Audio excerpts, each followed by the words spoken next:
Hey guys, welcome to a new vlog. To be honest, it is Thursday and I haven't really picked up the camera this week. I guess I did maybe a few times, but we'll put that in later and you never know. I had an eye appointment this morning. If you're new here, I have an eye disease and I see an ophthalmologist at least once a month, sometimes every other week.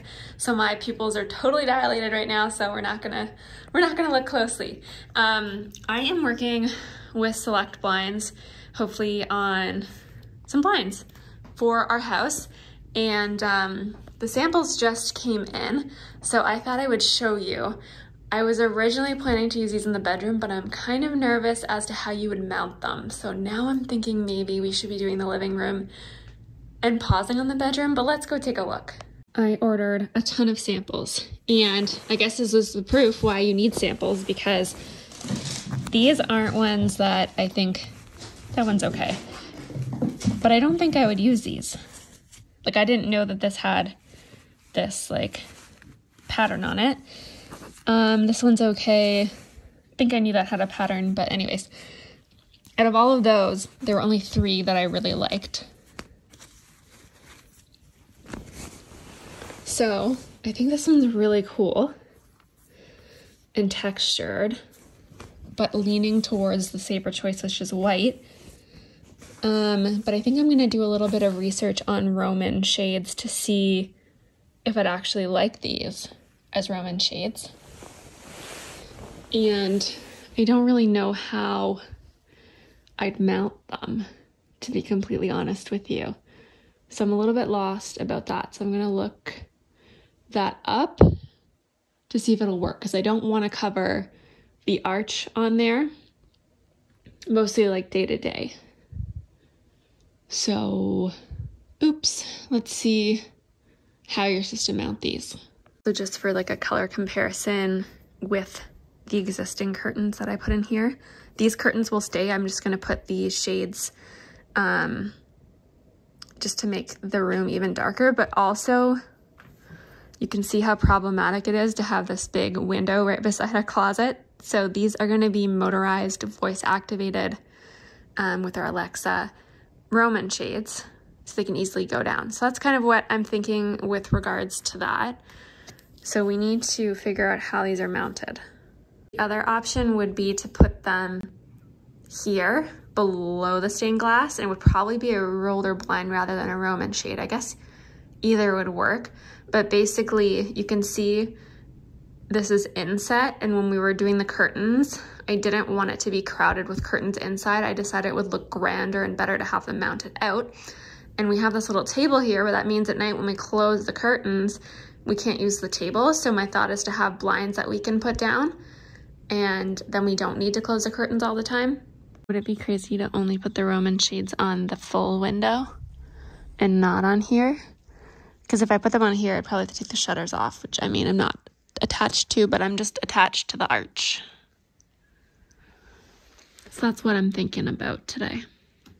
I've been posting about this powder room on Instagram stories, but I'm gonna bring you guys along, obviously, because I don't have to stick to a 60-second video.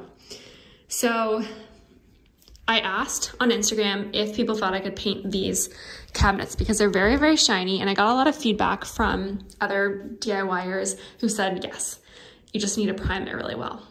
So while I think I'm gonna do that, I thought I would just try switching the hardware first. I ordered hardware back in December. It came, and it was not the color that I expected it to be. I thought it was gonna be gold, and it's something. I don't even think these colors match. Anyways, they're supposed to. So whether or not I try to do something with that, I thought at least it would give me a better feel, because I don't like the handles that are on here right now. Ideally, I would love rejuvenation stuff like I have in the kitchen. I reached out to them about working together.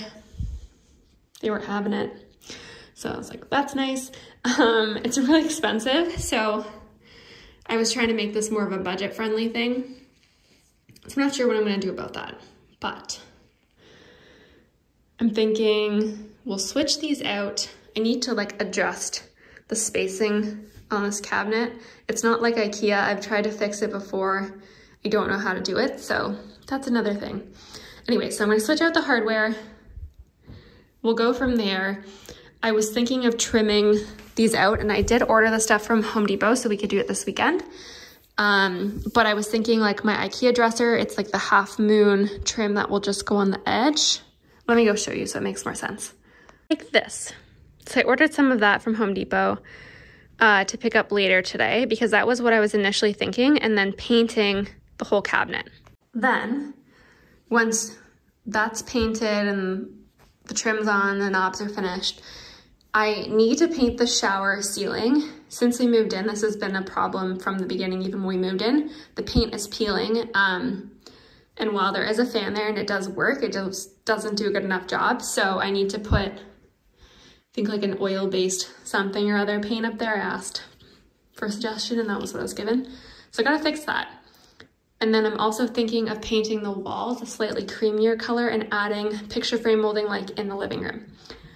So this whole thing, but the biggest thing I wanted to do was these. So that's where we're starting. Gonna switch out these now and go from there. Even though they've gotta come off if I'm painting, I just wanna get a feel. I did the one side and I really don't think I like it. I think it just looks super chunky, especially those. They look so big, and I guess it's also in comparison to what we had, but the color sucks. Yeah, I just don't like it. So now I'm gonna, I guess, look at rejuvenation again. I just got a piece of this extra stuff from the basement.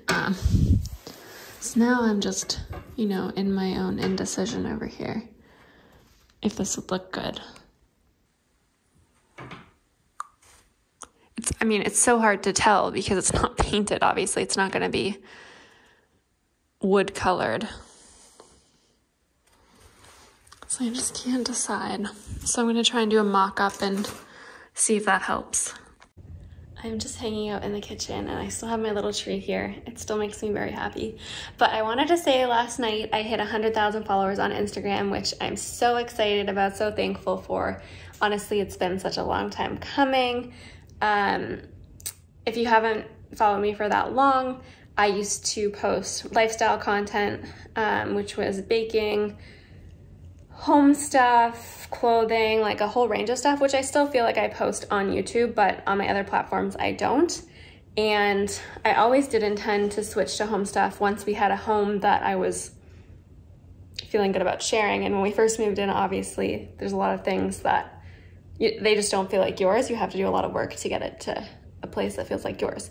So in September, I was kind of feeling deflated and like giving up on Instagram, to be honest. So I decided, you know what? There's so many people who like do amazing on here. And I decided to give it my all. I did a bunch of stuff, tried it out, and clearly it worked. So my account grew quite a bit, which I'm really happy about. And now I feel like I'm doing what I'm supposed to be doing, which is a really great feeling. So thank you for all of your support and congratulations and all that. If you have come over from Instagram, I do appreciate it so much.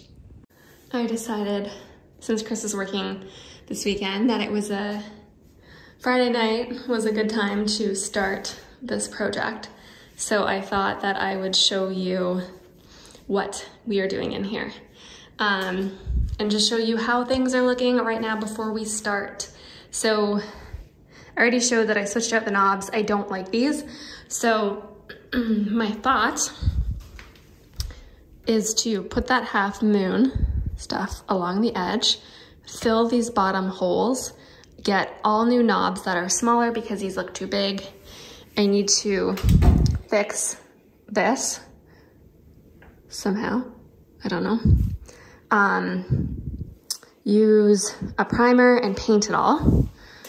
Then we're gonna probably fill that hole, get new hooks for the walls. We're gonna rub and buff this.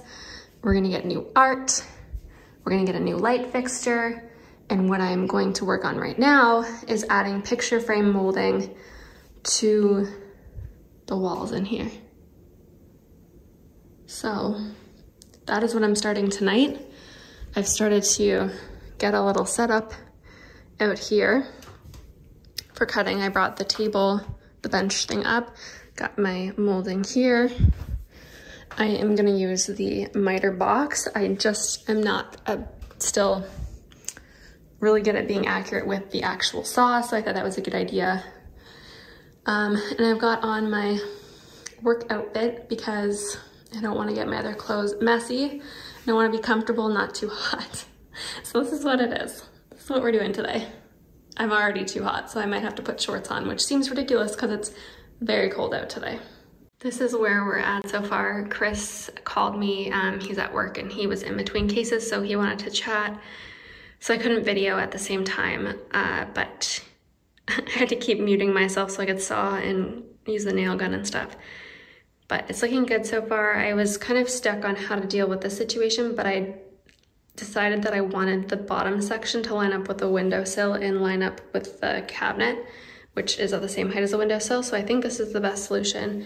And then I was saying on Instagram stories, the better way to have done this is pick your wall color, paint all the walls, paint all the trim, then cut and install the trim on the walls, then fill the holes and touch up those spots. It's much easier because now to paint this, it's gonna be more challenging to use a brush and a roller and all that, but I just pick the time to use my motivation and just decided today I was motivated to do the trim, so today is the day.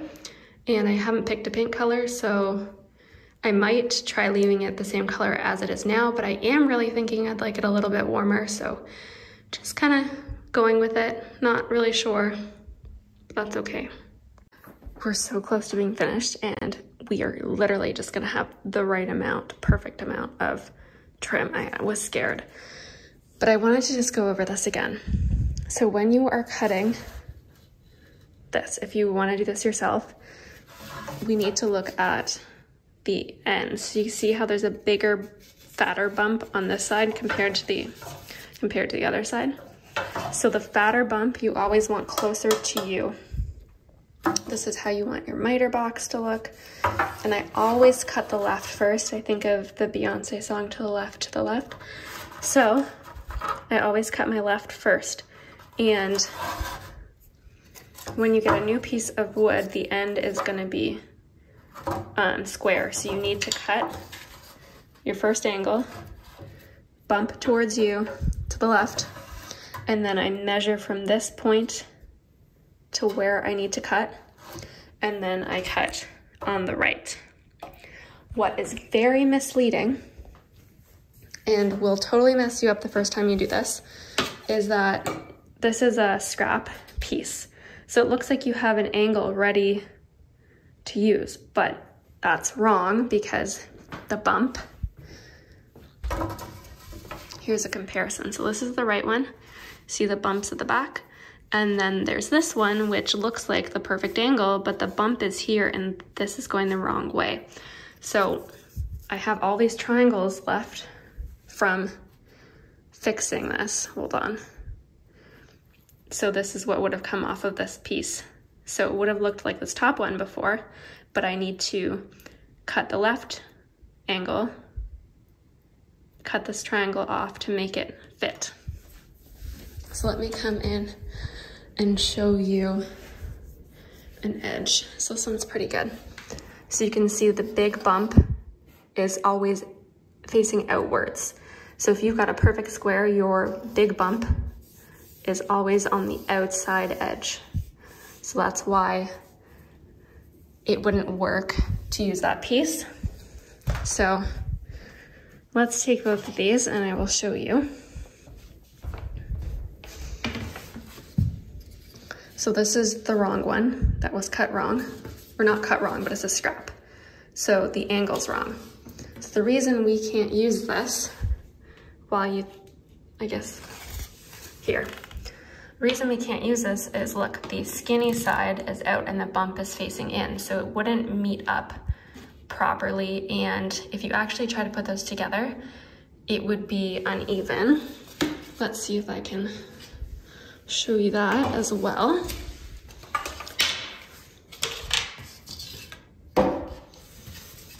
So here are the two, this is the right one and this is the wrong one that's like a scrap cut. So you can see if you try to put those together, the bump has a raw edge there and the same would be right there. Hopefully that makes sense.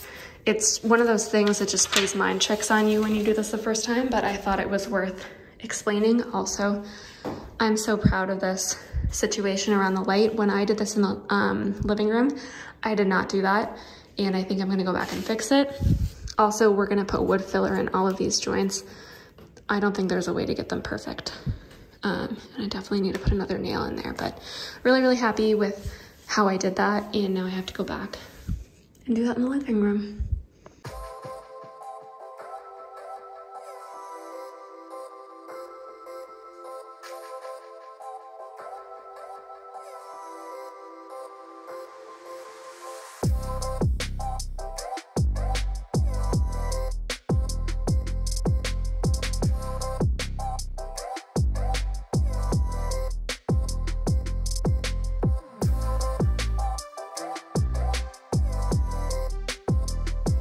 I finished the last spot. That's the only thing I time-lapsed. I was doing it before and then I needed the calculator on my phone, so I just had to stop.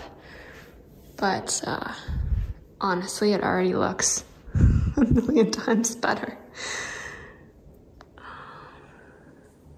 Like, it already looks like I have like a high-end bathroom from before.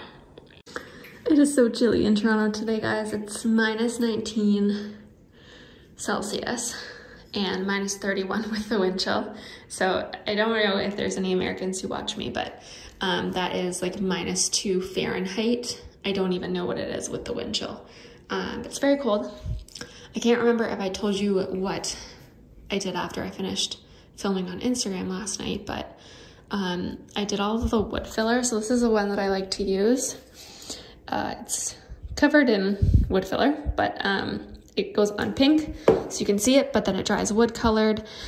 And the reason I do that, I think the best place to show you is here, where all those joints were, is now filled with wood filler. All of the nail holes is filled, and then I'm gonna sand it down so it's nice and smooth.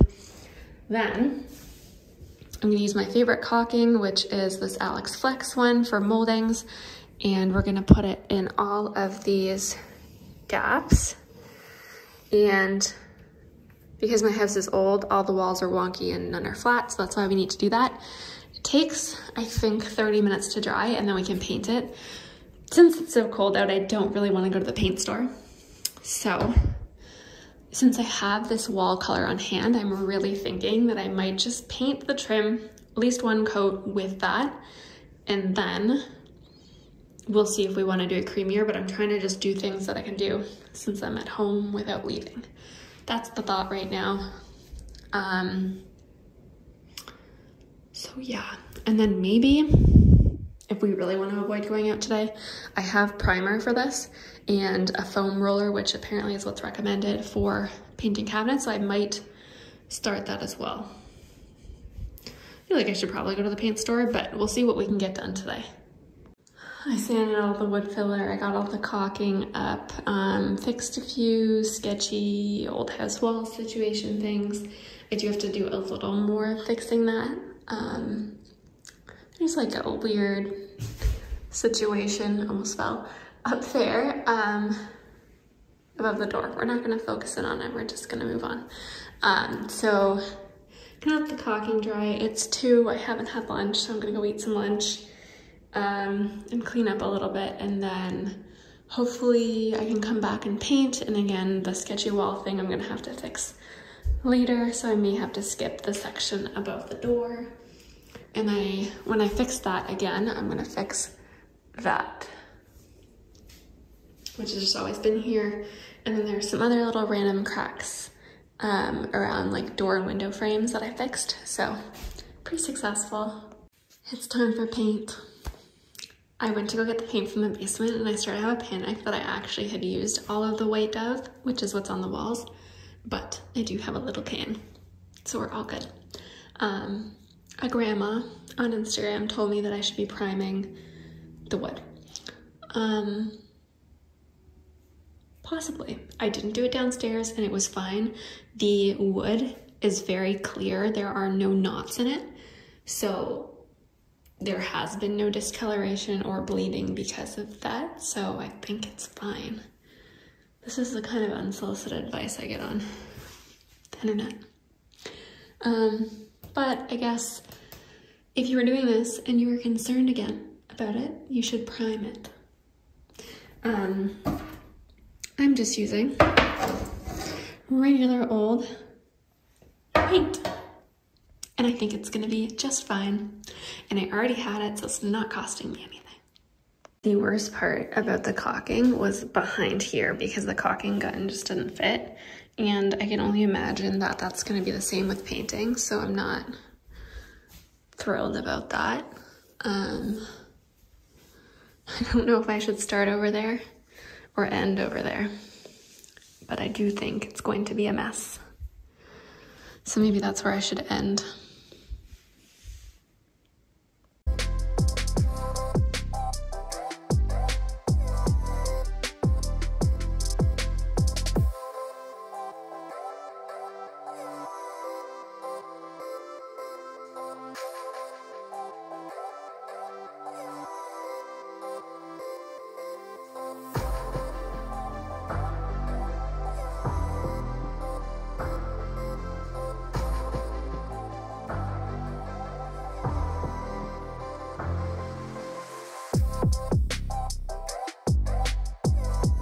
We have one coat of paint on. I'm sorry if it's a little bit loud. I've got the fan on just because I don't want to inhale all the paint fumes. But it's looking really good. I've got the wide angle lens on, so hopefully you can see a bit better. I was gonna patch some holes, but I'm nervous to take down things like hooks when I don't have a replacement. So I'm thinking I might leave them, especially the towel ring. I'm not 100% sure what I'm doing with that. I'm pretty sure I'm just taking it off, but I'm not sure, so should probably figure some of that stuff out. So I don't know what to do about the color. Part of me kind of likes the color it is now that it's here and everything, and part of me thinks it would still look great a slightly warmer, creamier color, but also painting behind the tub was absolutely horrible. So if I had to actually paint a color that wasn't on the wall, I feel like that would be very challenging. I thought it would be nice to celebrate 100K on Instagram with a treat. I actually wanted a cake, but we're having cinnamon buns, so I decided to go for one of the loaded ones. So it's called Cookie Monster, so it's got cookie dough and all sorts of stuff, and I should probably cut it in half. But I wanted to show you guys first. It's from Cinnaholic. I think they're actually vegan. While the Rosamonte takes out Medina Station's targeting. It's Sunday, and I just took the cover photo for this video. It's looking really good, but I am convinced that I think one of my goals this year was to get out of my comfort zone, and it would be more in my comfort zone to just leave it how it is. But I feel like we should try something different. So these are some color swatches that I already had. And something I found interesting is, so White Dove is what's on the walls now. And when you look at this strip, these are all within similar color ranges. So I was thinking, what if I did Sea Pearl on the wall and Pale Oak on the cabinets?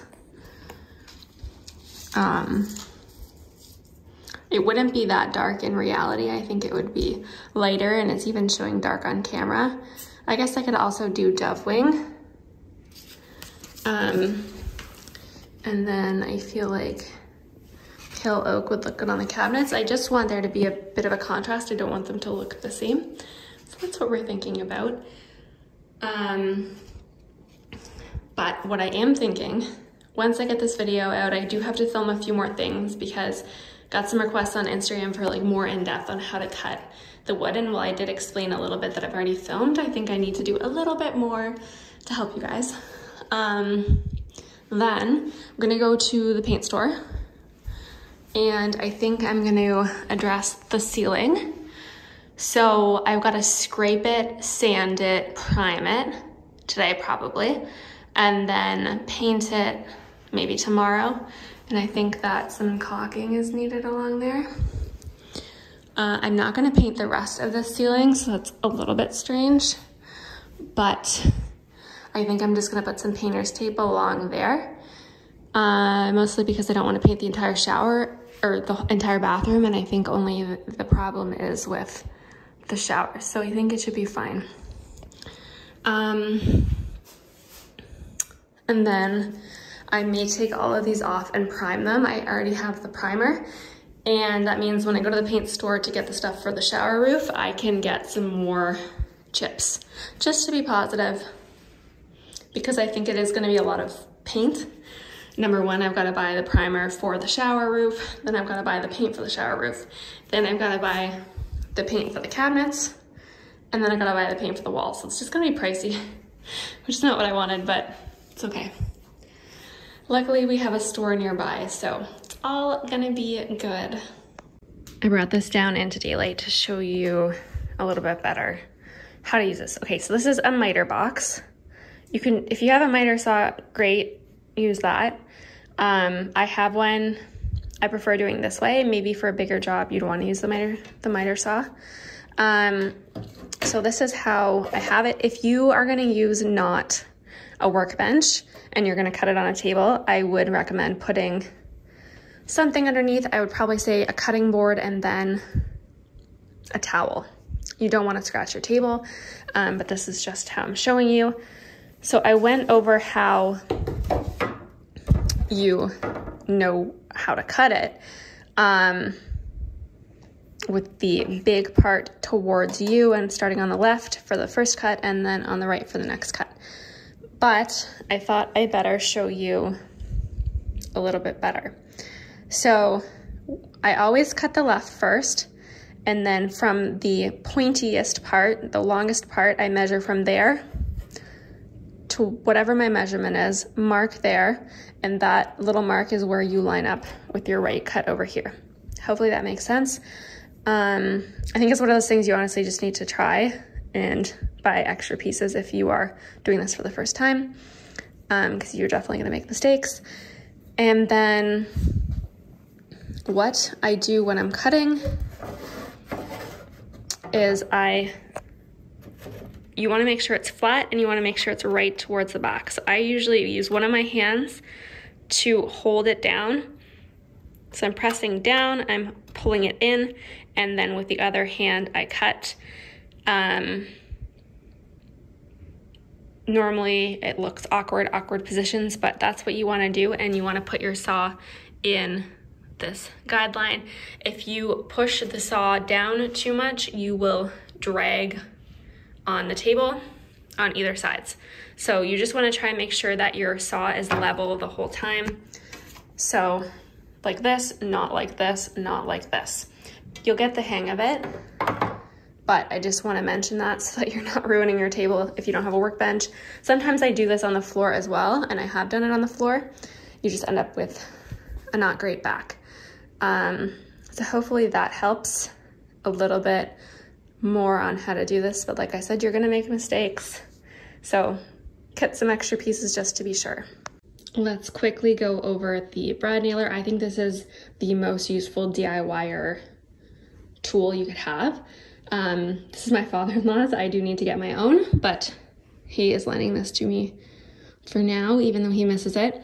So all Ryobi tools have these interchangeable batteries. When I'm not using the brad nailer, I do not have the battery in, just because I don't want any accidents to happen. So to change the nails, these are the nails that I have been using. I recently saw a TikTok of someone using like really long ones. I don't think that's necessary. Even these I feel are too long. Like this is all you need for what I'm doing. So to change the nails, the battery's out. We're gonna pull down on here, and they go in this section. So let's take these ones out. So you can see the thicker part is at the top, and there's little rails. So I'm putting that in there, pushing it so it's all the way to the end, and then squeezing and putting it back so now it's locked. Also, on here, there's this little dial. You can see this little diagram here. So it's telling you how far in the nail is gonna go. So the nail might stick out a little bit, but if you turn it this way, the nail is gonna go in and all you're gonna have is a hole to fill. So that's what you want for this particular project. So the nail will go in far and there's no nail head sticking out. When I first did this, that's a mistake I made, and I had to try and hammer the tips in a little more, and it was very hard. Also, put the battery in, you just put that, and it doesn't fire. Like I'm clicking it right now, it's not gonna fire unless this green bit is pressed down. We're not gonna do it to my table, but the only way you can make it work is by pressing it down. You can see that happens. And that's the safety on it so that no one is gonna walk around shooting nails at anything. But like I said, I still, to be safe, keep it like that with the battery out unless I'm using it. While the videos show me using a laser level to do this, I don't think it's necessary. I just like to do it as a backup, but I also still use my level. So the way you use a level is you put it flat, and you can see the bubble tells you how level it is. So the more in center that bubble is, the more level it is. That makes sense. And then there are other bubbles. So this one and this one is what you're gonna use for vertical pieces like these, and same thing applies. When it is level, the bubble goes in the middle. For the spacing between the walls and between the pieces, I did about 3.5 inches. You can do whatever you want. And then the bottom section, I think that piece was 22 inches. Do whatever you want. Like I said, I specifically wanted the countertop and the windowsill to line up with that bottom piece, so that's why I did it that way. I think the measurement downstairs is slightly different. This is a caulking gun. We had this when we moved in, the people who lived here before left it. So right here is a little hole and it's a spout cutter. So if you put your spout of caulk in there and squeeze, it will cut it on the perfect angle. And then you put your caulking tube in here. Let me just loosen it so I can show you a bit better. So there's what it looks like. The end, obviously I've used some, but it's hollow. So this little plunger bit, when you squeeze, pushes up and it pushes the caulking out. So you just put it in like that, and then you squeeze. And after, it's really not that difficult. You shouldn't be scared of, especially this. Maybe if you were doing silicone, I'd be more scared because that's kind of messy. But for this kind of caulking, you just lightly squeeze and drag the caulking gun all the way along.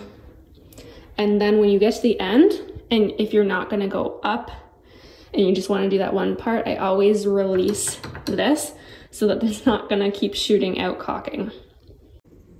After you squeeze the caulking from here all the way along with the caulking gun, you need to take your finger and smooth it. You just pull your finger along like this to smooth it out. If there's too much, it's gonna go up and over, so you need to make sure you wipe that off. I've heard using a wet wipe is really good. Sometimes I do that, sometimes I just use my finger, but I just smooth it along. You'll get the hang of it, but I think that's why you don't want to go too crazy when you're squeezing the caulking gun, because you don't want too much to come out. You just want enough to bridge the gap between the wall and the trim. I also think it's super handy to have a garbage bag handy, because you'll probably make quite a mess doing this, and you'll use a lot of paper towel and wet wipes, and you don't want to pile that on your floor and risk it getting stuck onto your floor. Also, I don't know if you caught it, but after I installed all of the molding, I used the wood filler first. I let it dry, I sanded it. Then I did the caulking. Caulking, I don't think you're supposed to sand it. It doesn't sand well. So you wanna make sure you do your wood filler first, you sand it, you let it dry, then you do your caulking, and then you paint. I think that's the best order of operations for that sort of thing. I'll also mention when you're doing the wood filler, try not to get it too much into this groove because it'll be hard to sand. I would just make sure there's no glob sitting in there. I hope that was useful. I tried to go over all the basics. I'll link the last time I did this downstairs in the description box in case you want a little more guidance. I tried to explain the best I could, but I didn't realize we wanted such an in-depth DIY until after I'd already finished. So I will link that and all of the tools and things that I used in the description box. I think I'm gonna wrap things up here. You'll have to come back next week to see how the cabinets turn out because I'm hopefully gonna have that finished. I'm hoping all of the painting things should be finished by next weekend, and then the only lingering items will be light fixture, cabinet knobs and things like that. So I hope you have an amazing week. Thank you for all of your love and support. And if there's anything you want to see that I can cover in next week's video or anything in the future, just let me know in the comment section.